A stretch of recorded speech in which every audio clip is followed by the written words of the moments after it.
Hails and welcome to Rauta's Indie 5 here. This time we have once again 5 smaller bands from smaller releases. Some of them are older, some of them are very fresh from the oven. This time of all these 5 different releases, I'm counting 3 different projects or bands from Finland, 1 from Poland and 1 from Norway. Now, roughly 4 out of 5 are also black metal related one way or another, but the first band, that is the one coming from Poland, is quite different. This is Chaos Engine Research with the second album, Phases. This one is a tricky one to start with.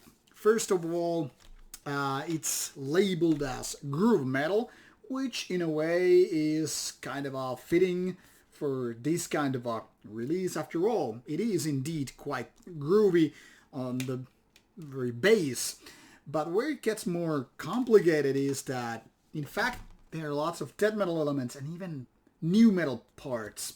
And that's where it kind of gets messy because it's indeed quite a hybrid. Now the thing here is, the guitars sound very, very heavy, and some of them are something that could be indeed related to death metal. Some of those breakdown parts are more like gent or even new metal style, but there are those groovier parts too. I still wouldn't compare these to bands like Pantera or Sepultura, like it has been said, and the vocals are just death metal rolling. Now when you have basically 3 different styles put together, the kind of a groovy, which is then again related or subgenre, depending on how you ask, to thrash metal. Now, there is no thrash metal on this album, but certain kind of grooviness, and those gent parts, and those new metal parts, and you just kind of start forcing them together as if you're trying to put some Lego bricks together which don't really fit, and they're like, me go angry, and all that stuff, and this becomes kind of a mess. Production-wise, pretty solid, the growly vocals are good, but overall this album is too much of a mess to make it good. I would say very mediocre. Not exactly bad, but not good either. The second one comes from Finland. This is Crimson Dimension, and this is the debut album. In fact, so far the only album out by the band. Now the band, I guess, calls itself blackened progressive metal. Whether you call it progressive black metal or blackened progressive metal doesn't really concern me. I am fine both ways really, because it's more about splitting hairs to figure out which one this truly is. This one was released in 2021 by Spread Evil Productions, so it's roughly a year old and then some. But here it is, music doesn't really get old.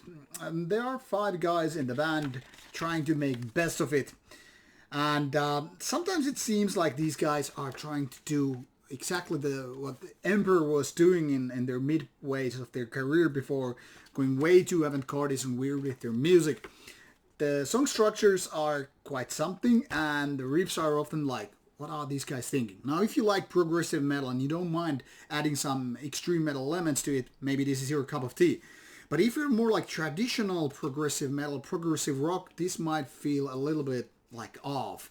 I mean, it's not exactly black metal in the sense of going extreme in riffs and vocals and sound and all that stuff, but it's more like, very much like the blackened thing. So it's on the crossroads, not exactly progressive metal like we know it, not exactly black metal as we know it, but having best or worst of both worlds. Definitely an interesting but also very challenging to like. I kind of failed to like it. I kind of can appreciate and respect what the guys are doing, but this album is way too all over the place for me to anyway like it. So I'm saying it's kind of a lukewarm experience for most of us. But rest assured, there are definitely fans who would be into that. Then we go to Norway with another hybrid band. So it seems like we're doing a real hybrid genre Indie 5 this time. This one is Nathr with an album called, maybe you can see it, Beinahrúga. I don't know how to pronounce it. This one is technically speaking funeral doom meeting black metal. So is it once again blackened funeral doom, or is it more like black doom? This one comes with no booklet, so all we have here is this kind of a lineup image and the very basic information and 4 tracks. Well, this is tricky pony in the sense that, once again, the atmosphere was wonderful. The riffs are then again more into the funeral doom. So this kind of this sinister, ominous feeling, like something dark, something evil is about to happen. Maybe kind of a nocturnal feeling to it. And I kind of like that they're adding these black metal vocals on top of Funeral Moon, which is definitely more into doom death, but with a very slow pace and tempo, usually. So for Funeral Doom maniacs who are expecting some kind of a growlier ways to do this kind of music, this might be a kind of weird, even in a bad sense, but those who are into Funeral Doom and don't mind black metal vocals might exactly like this. I think this is an interesting combination of those two, and not something that we hear too often. I mean, Funeral Doom is not a big genre to begin with, but when you make it more blackened or Black Funeral Doom or Black Doom, it gets even rarer. I kind of like it, but I don't think this is just nailing it. The lack of memorability and catchiness with this kind of music is some tough cookie to swallow, and for some it's not gonna do it. But if you don't mind slow tempo and you like the kind of a dark atmosphere, creeping in, this could be worthwhile for your listening pleasure. Then we have another band from Finland. This is Paisaunt, which is, I guess, peasant in old ways. Primitiue black metal. I don't know exactly which language this is, but it's not exactly primitive black metal, but peasant. This one is a side project of Marrasmieli band's Zannibal. And the style described here as raw black metal or primitive black metal is quite there, but not exactly totally describing it.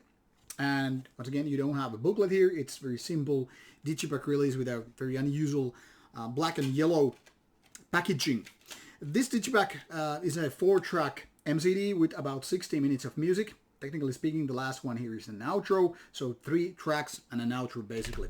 The style is kind of raw end of melodic black metal, and these kind of melodies are said to be inspired by the French scene as well as Quebec Canadian scene. So there's this kind of a French melodies presented with the music. But the production is very primitive in a way. It's more like rehearsal room recording, which kind of makes it a little bit of a letdown, given that this could sound more powerful and coming with more impact should this have been with a better production.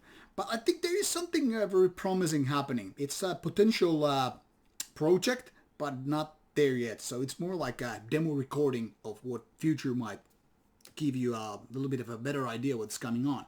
Interesting, but not there yet. And then we have the best one on this Indie 5. This one is Tome with T.O.M.E. with the release called just Tome, or like it said here, 1 to 3. This is related, of course, the tracks 1 to 3. Not very much imagination, and the Tome name refers to Tome of Misanthropical Experience.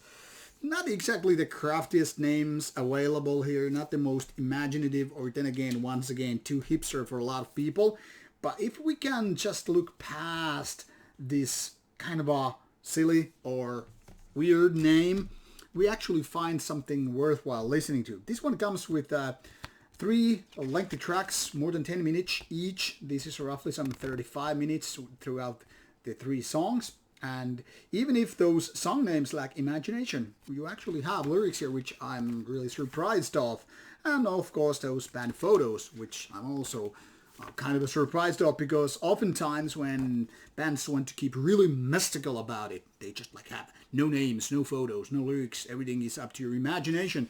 This goes on the other direction, and I think it's interesting. Also, this digipack, in my opinion, looks cool. There's some kind of a natural warmth in it, which is kind of a given when we go to more pagan or rural kind of black metal things.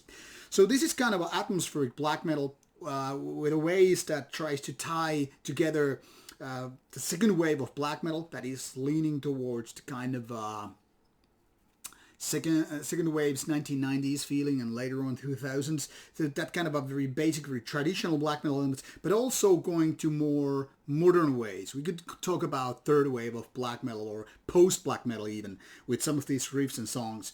What goes really wild here is the use of vocals. There's some really great, weird, inhuman, raspy, screamy vocals and almost clean like vocals, which are then once again tied together to make it more interesting.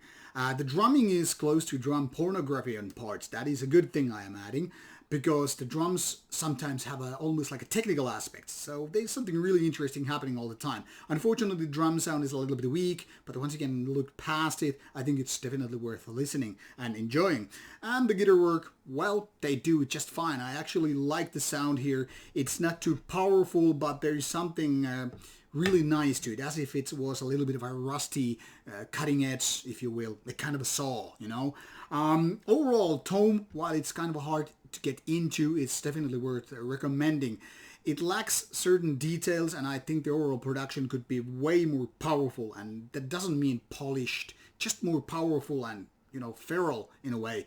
But overall, the best on this pile. So if you need to check out only one album, out of my recommendation, it would be the Tome. But they all have something interesting going on, so a lot of hybrid stuff here. These Paisaunt may be the least hybrid of these all. Check them out from the links provided in the description box, and I hope you like some of them. Meanwhile, see you soon with more reviews coming away.